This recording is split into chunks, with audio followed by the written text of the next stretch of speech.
je vous envoie. Quand Jésus t'envoie, les barrières tombent. Le problème, c'est que tu ne cibles pas le vrai problème. Tu ne regardes pas la vraie solution. Tu regardes les petites choses. Tout part de quelque part. Il y a un homme que Jésus a formé. Il s'appelait Judas. Aujourd'hui, quand on dit que tu es Judas, ça sonne mal. Mais Judas n'a pas une mauvaise connotation.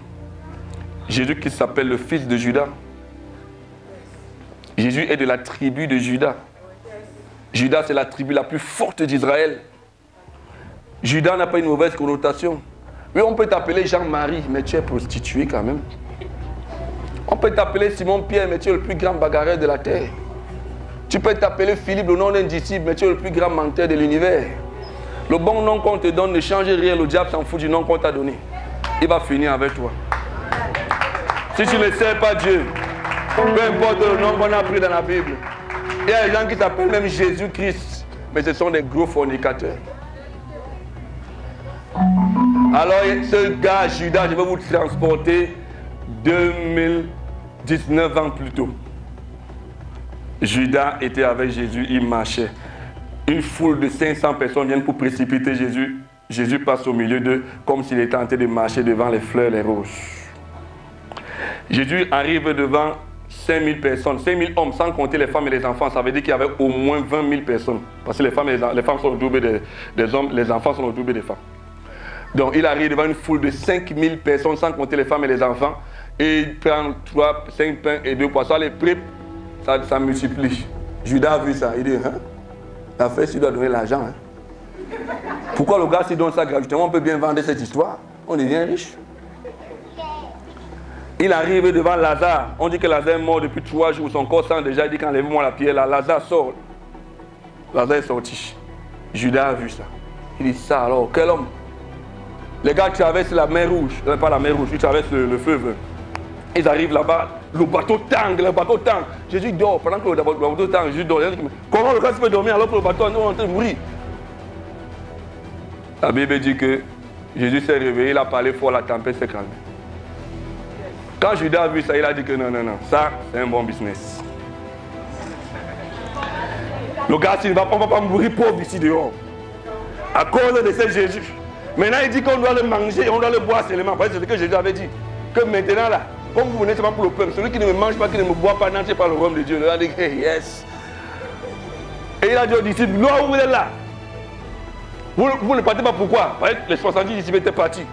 Vous là, vous restez pourquoi? Il dit que non. À qui d'autre irions-nous? Tu as les paroles de la vie. Je crois que c'est Simon Pierre qui a parlé comme ça, mais Judas dans son cœur, il s'est dit en tout cas, vaut ou pas, le business va tomber. Il va avoir quand même un peu d'argent. La Bible dit qu'il prenait même souvent la bourse qui était pour les apôtres.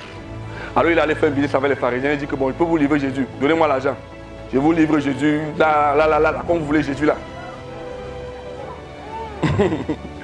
Il était sûr qu'on ne peut pas arrêter Jésus.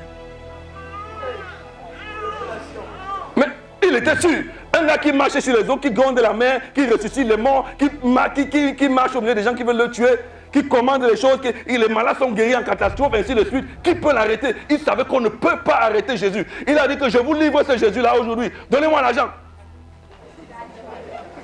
Il était sûr que ça va marcher. Il volait l'argent de temps en temps. Il a dit, je livre Jésus, ça va marcher. Et quand il a livré Jésus, il voit comment on arrête Jésus. On frappe Jésus, pas de réaction. On l'insulte, on crache sur lui, rien.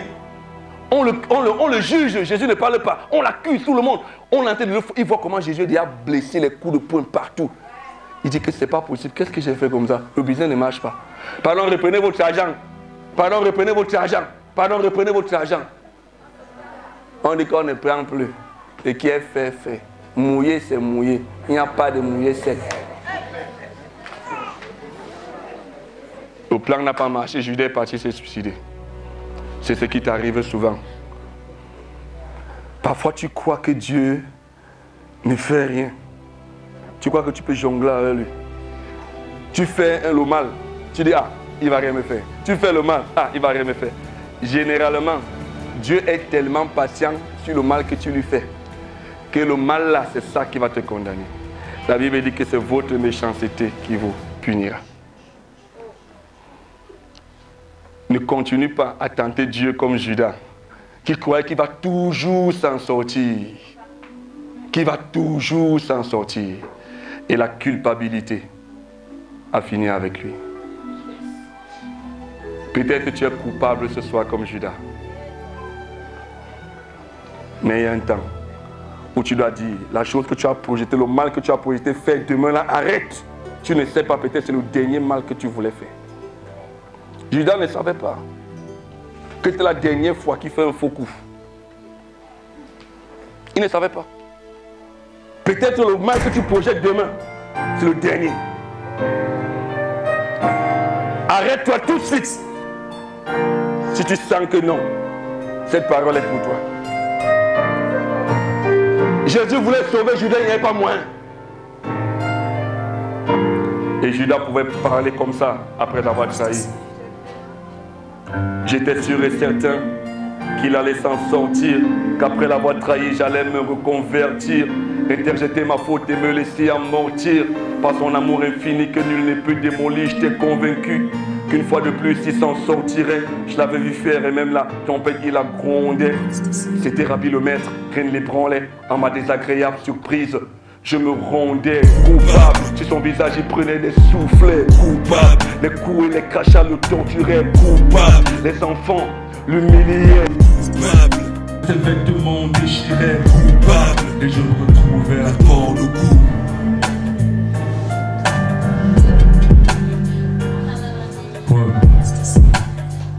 Le nom que m'avaient donné mes parents était un nom symbolique. Mais maintenant, ça rappelle la trahison sarcastique. Parce que j'étais devenu un voleur et un escroc boulimique, avide de mensonges et de fric, d'adultère et de fric. Je suis devenu l'incarnation du mal. Quand on pense en moi, on aimerait me tirer une balle. En partisan avec le mal, je n'ai pas eu de bol, j'ai joué. Mais ce n'est pas du jeu et ma misère c'est sale. Non, non, non, je voulais jouer avec sa vie. Mais c'est ma vie que je jonglais comme un ballon de foot. Comme un ballon de foot. Et j'étais coupable, sur son visage il prenait des soufflets. Coupable, les coups et les crachats le torturaient. Coupable, les crachats des enfants le gueulaient. Coupable, et même ses vêtements déchiraient. Coupable, et je me retrouvais la corde au cou.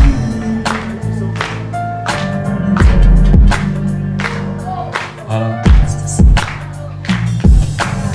C'est ce qui arrive, le mal mène à la dérive. Désillusionne, on comprend pas ce qui nous arrive. Parce que j'avais vu Jésus-Christ faire des miracles, je pensais que là, j'allais échapper. Mais j'ai été condamné par ma propre pensée, par mes propres péchés, par mes propres projets, par mes propres malsaines. J'étais coupable, sur son visage il prenait des soufflets. Coupable, et pour eux la foule le torturait. Coupable, les crachats des enfants l'humiliaient. Coupable, et même ses vêtements déchiraient. Coupable, et je me retrouvais la corde au cou. Peut-être les actes que tu mènes, que tu as fait ce matin et que tu projettes faire te condamnent. Si tu te sens coupable, ne te crucifie pas, ne te pends pas comme Judas. Demande pardon à Jésus. Judas n'a pas trahi Jésus seul. Même Simon-Pierre a trahi Jésus. Il a dit, il ne connaît pas, il ne connaît pas. Mais il a été différent. Il est venu devant Jésus, il a dit, il est venu pleurer ses péchés. Et que tu vas être comme ces personnes que lorsqu'ils pêchent, ça les amuse. Ils partent te raconter leurs péchés au quartier. Oh la fille là, j'ai couché avec elle, il raconte ses péchés. Il raconte, au lieu d'être coupable, au lieu de ressentir la culpabilité. Simon-Pierre a pleuré ses péchés. Il a trahi aussi. Oui, tu as trahi Jésus, mais ce n'est pas grave. L'occasion t'est toujours donnée de dire non, je m'arrête pour faire un pas. La foi commence quelque part. On ne naît pas enfant de Dieu. On prend une décision. Si tu te sens coupable d'avoir trahi Jésus par ton style de vie, Dieu peut te délivrer. Oui, il y a d'autres personnes qui escroquent les hommes. Elle escroque les hommes. Elle pas raconter. Elle pas raconter comment elle a escroqué les hommes. Comment elle a escroqué. Elle a escroqué les hommes. Au lieu de pleurer comme Simon Pierre, la Bible dit que le salaire du péché, c'est la mort. Sur son visage, il prenait des soufflets coupables. Les bourreaux et la foule le torturaient. Coupable. Les crachats des enfants l'humiliaient. Coupable. Et même ses vêtements on déchirait. Coupable.